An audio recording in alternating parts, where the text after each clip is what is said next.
film actor is nothing but a puppet. পুতুল। পরিচালকের হাতে সে পুতুল, ক্যামেরাম্যানের হাতে সে পুতুল, সাউন্ড রেকর্ডিস্টের হাতে সে পুতুল, আর যিনি কাঁচি দিয়ে ছবি কাটবেন আর কেটে জুড়বেন তার হাতে সে পুতুল। ফিল্মে একটা ব্যবসার দিক আছে, সেটা বেজায় নাস্তি। সেটা কেবল সাপ্লাই ডিমান্ডের খেলা। তোর পরপর দুটো ছবি লেগে গেল, তুই তত্তর করে উপরে উঠে গেলি। তারপর তোর 3 নম্বর মার খেলো, 4 নম্বর মার খেলো। তুই দেখলি যে সিঁড়ি দিয়ে তুই উঠেছিলি সেটা যেন তোকে সরিয়ে নিয়ে গেছে।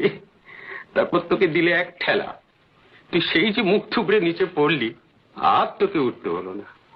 একেবারে ফিনিশড ফর অল টাইম, বুঝলি?